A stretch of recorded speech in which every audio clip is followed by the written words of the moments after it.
ചെക്കന്റെ സ്വഭാവം കേട്ടിടത്തോളം അടിയാണെന്നോ ഇങ്ങനെ ടൈപ്പാ. വലിയ സമയം പിടിക്കില്ല. നവ്യയിലേക്ക് വരാം. അതൊക്കെ ഒരു മൊമെന്റ് ആണ് എന്റെ ജീവിതത്തില്. എവിടെന്നെങ്കിലും ഒരു വാടക കൊലയാളി കിട്ടുമോ മാഷെ? അവനെ തട്ടിക്കളയേ നിവർത്തിയുള്ളൂ. നവ്യയിലേക്ക് പറയുമ്പോൾ ദൈവം ചില ആഗ്രഹങ്ങൾ അവസാനത്തേക്ക് ചിലപ്പോ മാറ്റിവെക്കുന്നു പറഞ്ഞ പോലെ നവ്യ ഇത് കണിയല്ല കെണിയാ. എനിക്ക് തോന്നുന്നു ഞാൻ ഏതോ എന്റെ ഇന്റർവ്യൂ ജീവിതം തുടങ്ങിയ കാലം മുഴുവൻ തുടങ്ങുന്നത് ആ ഒരു ഇതിൽ നവ്യയോടുള്ള ഇഷ്ടം പറഞ്ഞുകൊണ്ട്. ഞാൻ ഓർക്കുന്നു, വല്ലാതെ ഓർക്കുന്നു. അങ്ങനെ എനിക്ക് തോന്നുന്നു അതിനുശേഷം നവ്യ കല്യാണം കഴിച്ചു. നവ്യക്ക് ഇപ്പോ കല്യാണം കഴിക്കാനുള്ള മകനായി. എന്തായിരുന്നു എന്റെ വേഷത്തിന്റെ പേര്? കോമാളി, വിദൂഷകൻ, അല്ലെങ്കിൽ വെറും തമ്മി? എന്നിട്ടാണ് ഞങ്ങൾ അവസാനം ഒരുമിക്കുന്നത്. ഇട പറയുന്ന നിനക്കില്ലേലും കേൾക്കുന്ന എനിക്കില്ലടാ ഒരു ചളുപ്പ്. എന്നാൽ പോലും ഞാൻ പറയുന്നു, ഞാൻ CM ആയി സത്യപ്രതിജ്ഞ ചെയ്യുന്ന ദിവസം സാരി എടുത്ത് ആ ഫ്രണ്ട് റോയിൽ ഒരു തരത്തിലും എന്നെ ജീവിക്കാൻ സമ്മതിക്കില്ലെന്ന് ഉറപ്പിച്ച് തീരുമാനിച്ചിറങ്ങിയിരിക്കുകയാണല്ലേ? കണ്ണു നിറഞ്ഞുകൊണ്ട് നവ്യ ഉണ്ടാവും.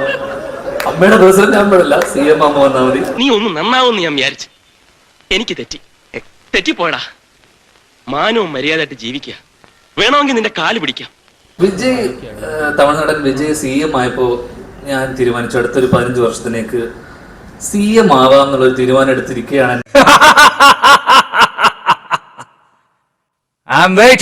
അജു വിളിച്ചു പറയുന്നത്, നീ ആദ്യം CM ആവണ്ട, അതിനു മുന്നേ ഇതൊക്കെ പറഞ്ഞതല്ലേ. നീ എന്തിനാടാ ചെക്കനെ വെറുതെ മൂപ്പിക്കണത്? നീ CM ആവണ്ട, അതിനു മുന്നേ അതിന് ഒരു ബേബി സ്റ്റെപ്പ് എന്നുള്ള രീതിയിൽ ആദ്യം അമ്മയുടെ പ്രസിഡന്റ് ആവാം.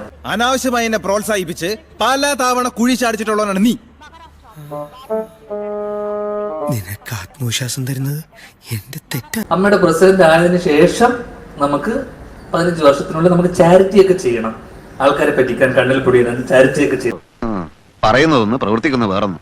എന്നിട്ട് നമുക്ക് പതിയെ CM ആവാം. ആദ്യം അമ്മയുടെ പ്രസിഡന്റ് ആയതിനു ശേഷം CM ആവാം. പോട്ടെ സാറേ കേട്ടാ, വീട്ടുകളാ.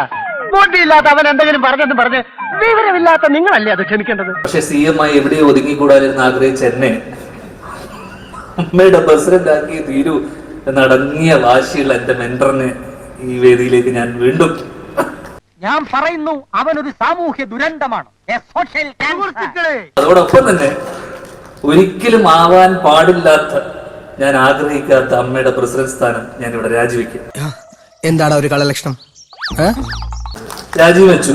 ഇനി ചിലപ്പോ തിരിച്ചു വന്നാലും വരും.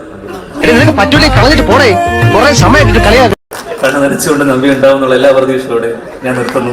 നന്ദി, നമസ്കാരം. അത്ര വലിയ ബന്ധങ്ങളിലേക്ക് പോണോ ശിവൻകുട്ടി? റേഷൻ കട മറന്ന് മണ്ണെണ്ണ വാങ്ങണോ? ഞങ്ങൾ അങ്ങ് ഇറങ്ങട്ടെ. ആയിക്കോട്ടെ, സന്തോഷായി.